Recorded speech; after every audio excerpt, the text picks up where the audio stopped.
Some stories are not written with pen and paper but with tears and impossible choices. Mine is one of them. I am Tamar, a woman who dared to challenge a patriarch, not out of rebellion but for justice. On this journey, where honor was stolen and hope seemed like a distant dream, I learned that to secure the future, one must sometimes wear a mask and face the impossible. What you are about to hear is not just my story but a truth about courage, sacrifice, and redemption. My life began with promises I did not make, yet they bound me like a net. I was given in marriage to Er, Judah's firstborn, on a day that was meant to mark a new beginning. My family celebrated as though this union was a divine blessing, but inside, my heart was heavy. I knew that as a woman, my worth would be measured by my ability to bear children and ensure the continuation of a lineage that was not my own. Judah was an imposing figure, his presence filling any space he entered. He spoke little, but his words carried the weight of unquestionable authority. When he presented me to Er, I felt a shiver run through me. Er was handsome, with a confident demeanor, but there was something unsettling in his eyes, a calculated coldness, a disinterest I could not ignore. It didn't take long for me to realize that Er did not see me as a partner, but as a possession. His gestures were laced with selfishness, his words sharp and dismissive. I tried to please him, to fulfill my role, but nothing seemed enough to earn his respect or affection. To him, I was a means to an end, and even my presence appeared to be a burden. When Er died, his absence was less painful than I had expected. He had defied God's laws with his impiety and cruel behavior, and his death seemed like an inevitable consequence. Yet the pain of his loss was not for his life but for the emptiness it left in mine. Without children, I was a widow with no future. Tradition dictated that I be given to Onan, Judah's second son, to produce offspring in Er's name. Judah wasted no time fulfilling this obligation. His voice was firm as he declared, "Onan will care for you, Tamar. He will fulfill his brother's duty." Onan was different from Er, but no better.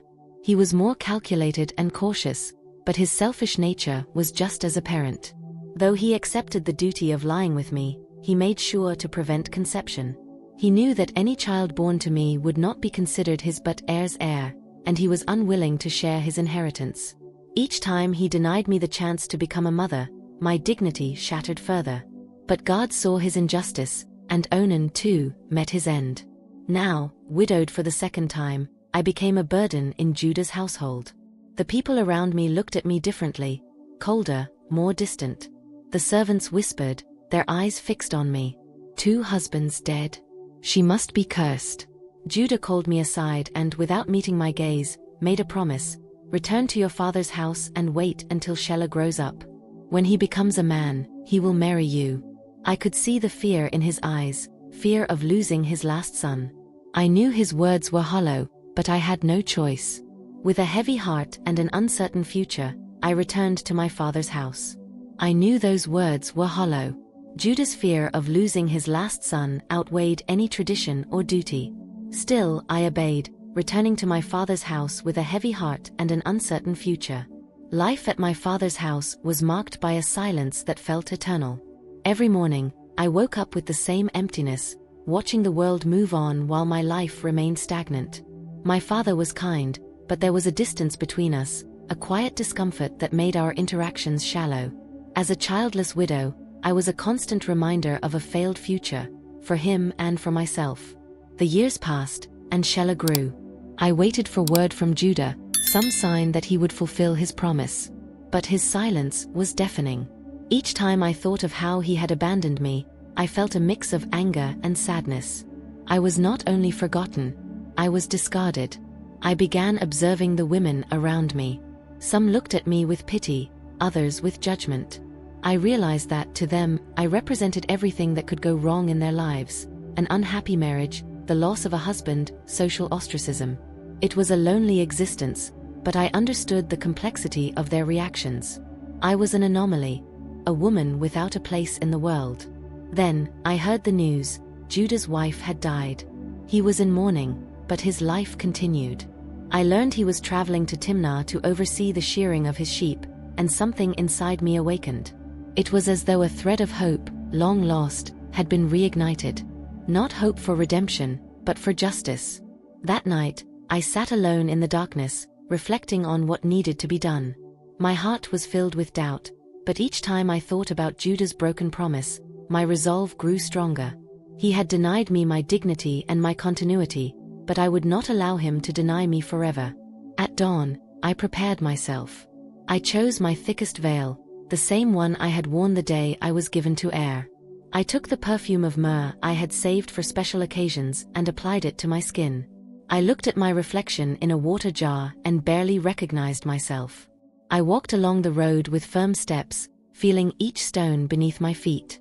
When I reached a strategic point near the main road to Timnah, I found a large tree that provided shade. I adjusted my veil, covering my face and concealing my identity, and waited. Judah didn't take long to appear. His posture was weary, marked by the weight of mourning. When he saw me, his steps faltered. He stopped and looked at me, both curious and drawn at the same time. "Let me be with you," he said, his voice heavy with need and vulnerability. "What will you give me in return?" I asked, my voice firm and controlled. He promised a goat from his flock. But I knew I needed more. "Leave a pledge with me until you send the goat," I demanded. Without hesitation, he handed me his seal, cord, and staff. These items were more than possessions. They were his identity, the proof of his status and authority. When I held them, I felt a wave of relief and fear. The encounter was brief. When he left, I returned home quickly, my veil still covering my face. I knew I had taken the first step, but the true battle was yet to come. The days following my encounter with Judah were filled with anxiety. My mind oscillated between the certainty that I had done the right thing and the fear of the consequences to come. The seal, cord, and staff he had given me were safely stored in my room, wrapped in a thick cloth. These objects, symbols of his identity and authority, were my only guarantee of justice. Soon, my body began to show the signs of the life growing within me. First came the fatigue, then the morning sickness. My belly started to swell, and with it came the suspicious glances of the women in the village. Their questions were direct, but their words carried judgment. "Who is the father, Tamar?" one neighbor asked, crossing her arms and narrowing her eyes. I didn't respond. I knew that anything I said would be used against me before I even had the chance to explain the truth. I remained silent, waiting for the right moment. It didn't take long for the rumors to reach Judah's household. The village was too small to contain the gossip about the widow now carrying a child, or two, as some speculated. That's when Judah's servants arrived at my father's door. They were not there to talk. "You have been summoned to answer for your actions," they said, their voices firm. My heart raced, but I knew this moment would come. I took Judah's belongings, still wrapped in cloth, and hid them under my robes. As I left my home, I took a deep breath, trying to steady myself. Though fear still lingered, something deeper sustained me, the certainty that the truth was on my side. The square was packed when I arrived. The heat of the sun made the air feel heavier, and the murmurs of the crowd created an oppressive sense of claustrophobia. Every gaze was fixed on me, filled with curiosity, judgment, and even disdain. But I kept my head held high. I couldn't show weakness. Judah stood in the center of the square, his imposing figure commanding attention as always. He seemed calm, but there was something in his eyes, a tension he couldn't hide. He had no idea that the confrontation ahead would be not only my judgment but also his. "This woman has disgraced our community," Judah began, his grave voice echoing through the square. "She has violated the laws of purity and brought shame upon this house. As tradition dictates, she shall be punished by fire." The murmurs in the crowd grew louder, many nodding in agreement. My heart pounded, but my hands remained steady over the cloth covering the objects. I took a deep breath, summoned all the courage I had, and stepped forward. "Before you carry out this sentence, allow me to present evidence," I declared, my voice cutting through the air. Silence fell like a wave. Every gaze turned to me, and Judah furrowed his brow in confusion. Slowly, I unwrapped the cloth and revealed the seal, the cord, and the staff. I held them high for all to see, symbols of his identity. "The man to whom these items belong is the father of the children I carry," I announced, my voice firm. The impact was immediate. The crowd erupted into murmurs, louder this time, filled with shock and disbelief. Judah's eyes locked onto the items in my hands, and his expression shifted from confusion to recognition, then to shame. He stepped forward, his face heavy with remorse. "She is more righteous than I," he declared, his voice low but firm enough for all to hear. "I failed to fulfill my promise. I did not give her to my son, Shelah, as I should have. The fault is mine." Judah's words echoed through the square, and the silence that followed was heavy. The crowd, which moments ago had clamored for my punishment, now turned its gaze toward him. His public acknowledgement not only saved my life but also shifted the narrative entirely. The servants released me, and the weight of the physical chains fell away. But the emotional relief was even greater. I had fought for my voice, and at last I had been heard. As I left the square, Judah gave me one last look.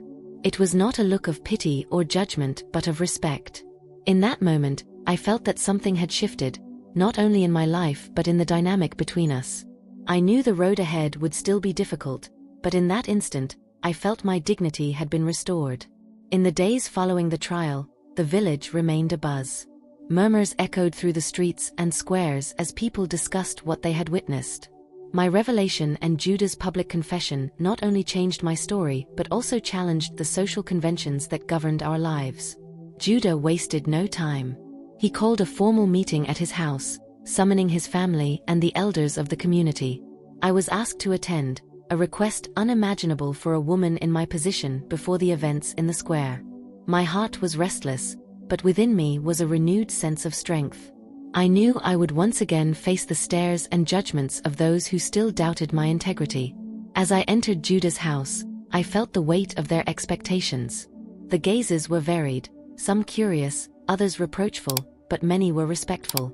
Judah sat at the head of the table, his staff by his side, a symbol of his authority. When everyone was gathered, he stood. "Today, I will establish something that can no longer be contested," he began, his voice firm and commanding. "Tamar, despite the adversities she has faced, has shown more honor and righteousness than I have. It was my failure as a patriarch that brought shame to my household. Now I must make this right." The room fell into absolute silence as his words echoed. He looked around, meeting the eyes of the elders and his family before continuing. "The children Tamar carries are my rightful heirs. They are part of this lineage, and anyone who disrespects her position will be dishonoring this house and me."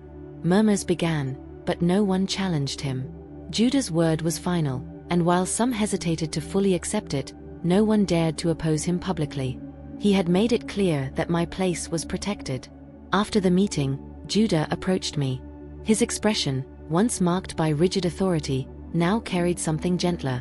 "Tamar," he said in a lower voice, "I know that nothing I say can undo what you've endured. But I hope that from now on, you will find the respect in this house that you have always deserved." I only nodded, but in my heart, I felt something I hadn't experienced in a long time: peace. The months that followed brought an unexpected calm. My pregnancy progressed without complications, and the atmosphere around me, once hostile, began to change. The women of the village, who once looked at me with suspicion, now came to visit, some to offer help, others merely out of curiosity. I knew that Judah's public acknowledgement had changed more than just my circumstances. It had altered the way many viewed the pursuit of justice. When the time for childbirth arrived, I was surrounded by skilled midwives and the servants of Judah's household. The labor was long and exhausting, but my resolve remained firm. I knew I was bringing more than children into the world. I was bringing hope and continuity. Perez was born first, with a strength and vigor that seemed to echo my own struggles. Zerah followed shortly after, but equally remarkable. The midwives remarked on how the two boys, even from birth, displayed distinct traits. Perez, who had quite literally broken through, was strong and determined. Zerah, with his serenity, was a balanced contrast, as though he already understood his role as a supporter. When I held my sons in my arms for the first time, an overwhelming wave of emotion washed over me. All the suffering, all the struggles, and all the sacrifices made sense in that moment. They were not just the guarantee of my dignity, they were the promise of a future. Judah entered the room shortly after. He hesitated at the door, but his face softened when he saw the boys. He approached, picking up Perez first, then Zerah, holding them with care. "These boys are the future of this house," he said, his voice heavy with emotion. "They represent not only continuity but also redemption." That moment was a milestone, not just for me but for the entire family. For the first time, I felt I had found a place where I was not merely tolerated but truly valued. The years passed, and Perez and Zerah grew under Judah's watchful eye and my constant care. It quickly became evident that they were not only different in personality but also complementary. Perez exuded leadership and strength, always eager to guide others with determination. Zerah, on the other hand, was introspective, preferring to observe and reflect before taking action. Together, they formed a harmony that seemed destined to shape the future of our household. Judah devoted himself to preparing the boys for what lay ahead. He took on the role of mentor with seriousness, imparting lessons he had learned, often at the cost of his own mistakes. "Perez," he would say, placing a hand on his eldest grandson's shoulder, "leadership is not just about strength but also about knowing how to listen and respect others. A wise leader rules not through fear but through justice." To Zerah, he offered another perspective: "Your wisdom is a gift, but action is just as important. The balance between thinking and doing is what defines a true man." While Judah taught them about the world, I taught them about the heart.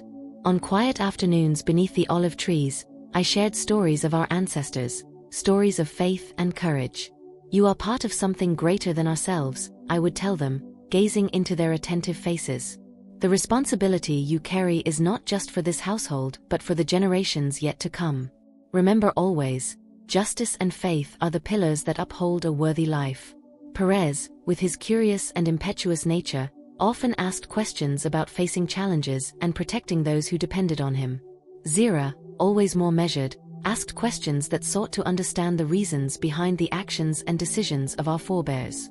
Both absorbed the lessons in their own ways, and in them, I saw the promise of a future that would one day change the world. Over time, it became clear that my story was not just my own.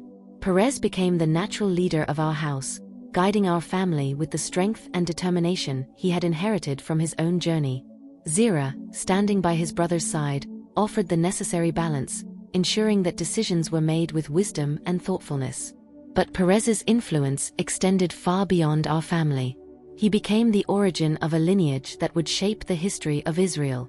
Among his descendants was the great King David, a man whose leadership and faith would leave an indelible mark on the nation. And centuries later, from that same lineage, came the fulfillment of God's greatest promise, the Messiah. I often reflected on the moments of choice in my life. What if I had accepted silence? What if I had allowed fear to paralyze me? These questions, however, lost their weight over time. What truly mattered was that I had done what needed to be done, even when it seemed impossible. My life was marked by challenges but also by triumphs that transcended my own existence. Every difficult choice, every sacrifice, every struggle culminated in something far greater than I could have imagined. As the sun set over the fields of Canaan, I sat beneath a large tree, watching Perez and Zerah play with their own children. It was a moment of peace, a reflection of the continuity my struggle had made possible. I, Tamar, who was once forgotten and rejected, became part of something eternal. My voice, once silenced, now echoed through the generations. And with that, I finally found rest. The journey of Tamar reminds us that faith and courage can overcome even the greatest challenges. If her story inspired you, imagine what you can learn from other extraordinary women of the Bible. Discover the timeless virtues of Hannah, Esther, Abigail, Ruth, and Mary in the virtues of women in the Bible, timeless lessons for modern life. This ebook will uplift your spirit and empower you with lessons of faith, wisdom, love, and perseverance to face life's challenges with renewed purpose and hope. Scan the QR code on your screen or click the first pinned comment to access this transformative guide and let these remarkable women lead you toward a brighter, more fulfilling future.